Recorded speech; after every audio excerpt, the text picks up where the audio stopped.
రాము వలమ్మకి 5 కొడుకులు. వారి పేరు నేను చెప్పాను, కృష్ణ, గోవింద, నారాయణ, విష్ణు. 5 కొడుకు పేరు ఏంటి అని అడిగాను కదా. మన క్వశ్చన్లోనే నేను మీకు చిన్న హింట్ ఇచ్చేసా. ఏంటది? స్టార్టింగ్కి చెప్పారు రాము వాళ్ళ అమ్మకి అని. సో 5వ కొడుకు పేరు రాము అయింది. ఇప్పుడు మనం నెక్స్ట్ టాపిక్ గురించి చెప్పుకుందాం. మాత్రాయ గురించి తెలుస్తుంది. ఇవన్నీ స్వర్ కదా. ఆ ఆ ఈ ఈ ఉ ఊ రి ఏ ఐ ఓ ఔ అం అహ. వీటన్నిటి గురించి ప్రీవియస్ వీడియోస్ లో తెలుసుకున్నాం కదా. ఈ వీడియోలో మనం హిందీ స్వర్కి మాత్రాయ గురించి తెలుసుకుందాం. ఓకేనా? ఫస్ట్ ఆకి ఏ మాత్ర ఉండదు కాబట్టి ఇంటూ పెట్టుకుందాం. ఓకేనా?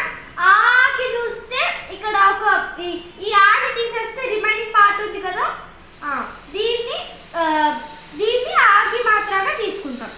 ఈ కింద ఉండే స్ట్రైట్ లైన్ ని ఖడీ పాయి అంటాం. ఓకేనా? నెక్స్ట్ ఈకి ఇట్లాగా లెఫ్ట్ సైడ్ నుంచి ఇట్లాగా డ్రాగ్, ఇది ఇక్కడ నుంచి ఇలా డ్రాగ్ చేయాలన్నమాట ఈ లైన్ ని. ఓకేనా? ఇక్కడ ఒక లైన్ పెట్టి లెఫ్ట్ సైడ్ నుంచి ఇట్లా పెట్టాలి. ఓకేనా? నెక్స్ట్ బడీకి ఒక సింబల్ కనిపిస్తుంది కదా ఇక్కడ మీకు. దీన్ని మనం యాస్ తీస్తే ఇక్కడ రాసి ఇట్లా డ్రాగ్ చేస్తున్నాం. ఓకేనా? నెక్స్ట్ ఊ వస్తే ఇక్కడ కొని ఇట్లా ఇది ఇక్కడ రాసాం కదా, దీన్ని యాస్ తీస్తే ఇక్కడ రాసి ఇట్లా డ్రాగ్ చేస్తున్నాం. ఓకేనా? నెక్స్ట్ ఊ వస్తే ఇక్కడ ఒక చిన్న పట్టి ఊకి మాత్రగా తీసుకుంటున్నాం. ఓకే? నెక్స్ట్ బడి ఊకి మాత్రకి ఇక్కడ ఒక పార్ట్ ఉంది కదా, ఈ పార్ట్ ని బడి ఊకి మాత్రగా తీసుకుంటాం. ఇక్కడ ఒక లైన్ పెట్టాలి, బడి ఊకి మాత్రం తీసుకుంటాం. నెక్స్ట్ రీకి వస్తే కనుక ఇక్కడ మీకు ఒక చిన్న పార్ట్ కనిపిస్తుంది కదా, ఈ పార్ట్ ని మనం రీకి మాత్రగా తీసుకుంటున్నాం. ఓకే? నెక్స్ట్ ఏకి మాత్ర ఇక్కడ ఒక లైన్ పెట్టి ఇట్లాగా ఏకి మాత్ర పెట్టాలి. కింద ఏకి మాత్ర ఉంది కదా, దాన్ని ఇక్కడ పెట్టాలి.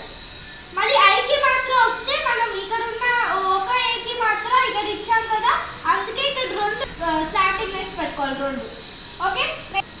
అప్పుడు ఇది ఐకి మాత్ర అవుతుంది. నెక్స్ట్ ఓకి మాత్ర ఇక్కడ ఆ తీసేస్తే రిమైనింగ్ పార్ట్ ఉంది కదా, దీన్ని ఓకి మాత్రగా తీసుకుంటున్నాం. ఔకి మాత్రలో కూడా సేమ్, ఆ తీసేస్తే రిమైనింగ్ సింబల్ ఔకి మాత్రగా తీసుకుంటాం.